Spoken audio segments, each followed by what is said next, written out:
அனைத்து ஊடக நண்பர்களுக்கும் பத்திரிகை நண்பர்களுக்கும் வணக்கம். தினம் அனைத்து இந்திய அண்ணா திராவிட முன்னேற்ற கழக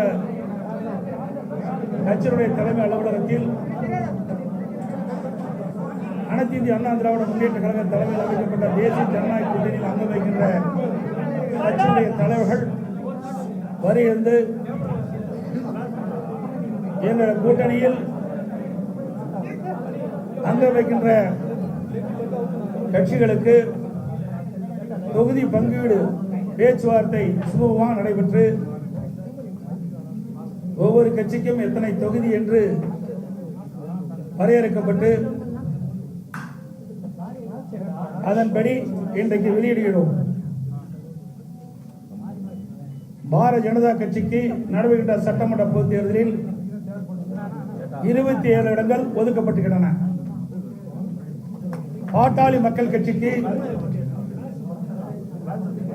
18 சட்டமன்ற தொகுதியில் ஒதுக்கப்பட்டுள்ளன.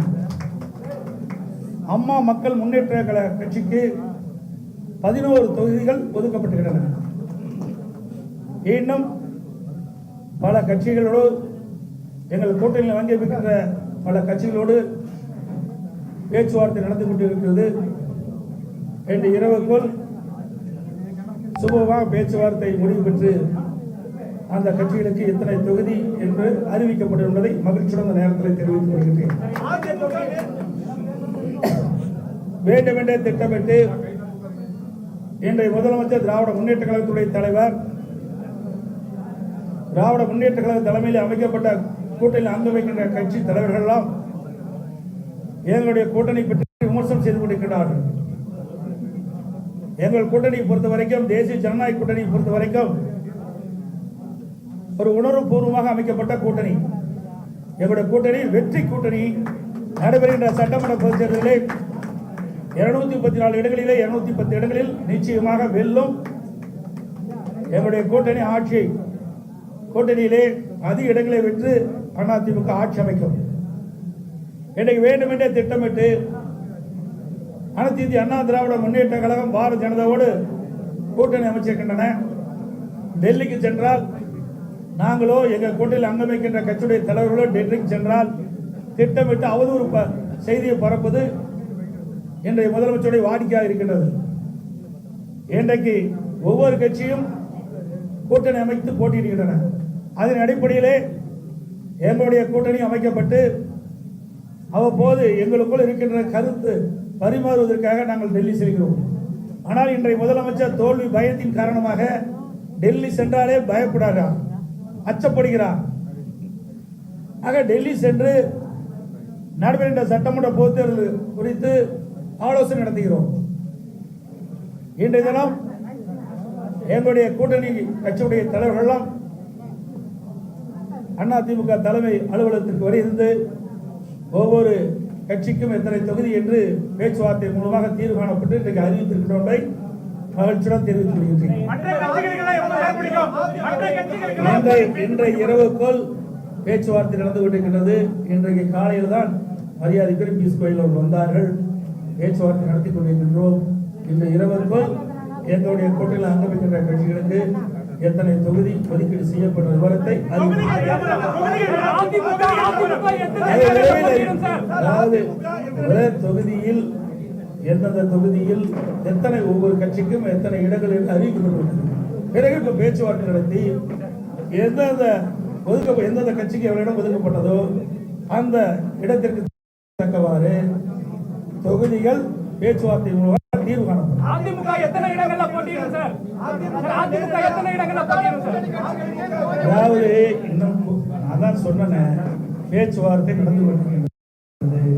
இன்னும் சில கட்சிகளுக்கு நாங்கள் இடங்கள் அளிக்கப்பட வேண்டும்.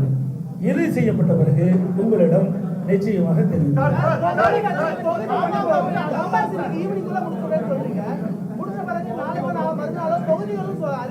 அறிவிப்போம்.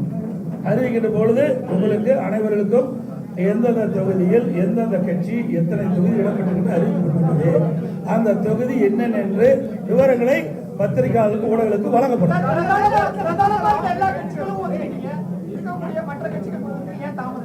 ஏங்க இன்னைக்கு காலையில தான் வந்தேன். 20 நாள் நடக்குது, அந்த கட்சி கேட்க மாட்டேங்கிறீங்க. 20 நாட்கள் பேச்சுவார்த்தை நடத்திட்டு இருக்கிறாங்க, இன்னும் பேச்சுவார்த்தையும் நடக்கல. வந்தாங்க மரியாதைக்குரிய பாரதிய ஜனதா கட்சியினுடைய மத்திய அமைச்சர் பியூஷ் கோயல் அவர்கள், மரியாதைக்குரிய திரு நாகேந்திரன் அவர்கள், மரியாதைக்குரிய மத்திய அமைச்சர் முருகன் அவர்கள், மரியாதைக்குரிய பாட்டாளி மக்கள் கட்சியுடைய தலைவர், மரியாதைக்குரிய முன்னாள் மத்திய அமைச்சர் சகோதரர் அன்புமணி ராமதாஸ் அவர்கள், முன்னாள் எம்பி, மரியாதைக்குரிய அம்மா மக்கள் முன்னேற்ற கழகத்துடைய பொதுச் செயலாளர் டிடிவி அவர்கள் இங்கே வருகிறார்கள். மற்றும் எங்களுடைய கூட்டில் அங்கம் வைக்கின்ற கட்சியுடைய ஜான் பாண்டியன் அவர்களும் வந்திருக்கிறார்கள். மற்றும் மரியாதைக்குரிய பெரியவர் பாரிவேந்தர் அவர்களும் வந்திருக்கிறார்கள். எங்களுடைய கூட்டணியில் அங்கம் வைக்கின்ற கட்சிகளும் உங்களை சந்தித்திருக்கின்றோம். எங்கள் கூட்டணியில் காலையில் தான் வந்தாங்க, மதியம் முடிவு செய்யப்பட்டது, மாலை அறிவிக்கப்பட்டது. எவ்வளவு விரைவாக அறிவிக்கப்பட்டிருக்கிறது. அதாவது 20 நாட்கள் காங்கிரசுக்கும் திமுகவுக்கும் வாக்கு போட்டு எந்த பத்திரிகையும் ஊடகமும் விவாத மேலே வைக்கவே இல்லை. எங்களுடைய கூட்டணி அப்படி அல்ல. எங்களுடைய கூட்டணியுடைய நோக்கம் மக்கள் விரோத திமுகவை அகற்றப்பட வேண்டும். அந்த எண்ணத்தின் அடிப்படையில் தான் நாங்கள் செயல்பட்டுகின்றோம். எங்களுடைய உணர்வு பூர்வமாக எங்களுடைய கூட்டணி அமைக்கப்படுகின்ற செய்தி இந்த நேரத்தில் உங்களுக்கு என்ன கஷ்டமா இருக்குது? அவர் வந்து அதே விட மாட்டேங்கிறீங்க. எப்படியாவது ஒரு பிரச்சனையை எழுப்பலான்னு பாக்குறீங்க. எந்த பிரச்சனைக்கும் கூட்டணியில் இருக்கிற தலைவர்கள் இடம் கொடுக்க மாட்டாங்க. கேக்குறீங்களா? காங்கிரஸ் கட்சி எமர்ஜென்சி கொண்டாங்க, மிஸ்ஸா கொண்டாங்க, அவர்கள் இந்த கேள்வி கேட்க மாட்டேங்கிறீங்களே. மிஸ்ஸா கொண்டாந்தாங்க, எமர்ஜென்சி கொண்டாந்தாங்க, நாங்களாம் ஜெயிலில் அடைக்கப்பட்டோம் என்று சொல்லிக்கிட்ட கட்சியோடு கூட்டணி வச்சிருக்காங்கல்ல. இழுபறிக்கு இடையில தானே கூட்டணி நடந்துட்டு இருக்கு. திமுகவில் கம்யூனிஸ்டுக்கு, இடது கம்யூனிஸ்டுக்கு இன்னும் கூட்டணி பேச்சுவார்த்தை முடியல, இறுதியாகல. அதே மாதிரி விடுதலை சிறுத்தை கட்சிக்கு இன்னும் கூட்டணி இறுதி செய்யல. பாவம், என்ன செய்யறது? போனதற்கு 6 சீட்டு வாங்கினாங்க, 5 சீட்டுக்கு அலையோடு அலைஞ்சிட்டு இருக்கிறாங்க.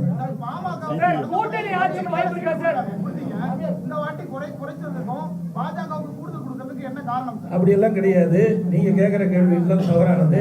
எங்களுக்கெல்லாம் பேசி ஒரு இணக்கமான சூழ்நிலை ஏற்பட்டு தான் இந்த கூட்டணி அமைச்சிருக்கிறோம். நீங்க போட்டுக்கிறது வாங்க வேண்டாம்.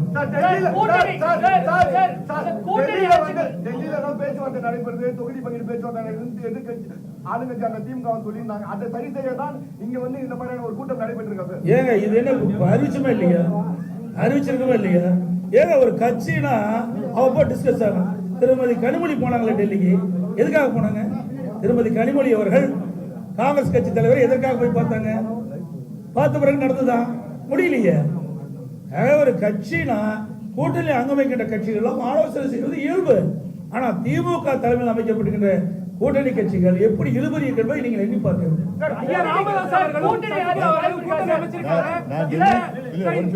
நான் டெல்லிக்கு போனது ராஜ்யசபால போய் கையெழுத்து போட போனேன். அத ஒரு விவாதமா பார்க்கல. நாங்க இத போய் அங்க டெல்லியில வந்து பேச்சுவார்த்தை நடத்துனாங்கன்னா எப்படி பண்றீங்க? அனைத்து இந்திய அண்ணா திராவிட முன்னேற்ற கழகம் ஆட்சி அமைக்கும், உங்களுக்கு எந்த சந்தேகம் தேவையில்லை. திருப்பி 100 தடவை கேட்டாலும் இதுதான். அதாவது வேண்டுமென்றே திட்டமிட்டு ஊடக நண்பர்களும் பத்திரிகை நண்பர்களும் எங்களை ஏதாவது ஒரு சிரமத்துக்கு ஆளாக்கணும்னு நினைக்கிறீங்க. எங்களுடைய கூட்டணி பொறுத்தவரை தெளிவா இருக்குது. நன்றி, வணக்கம்.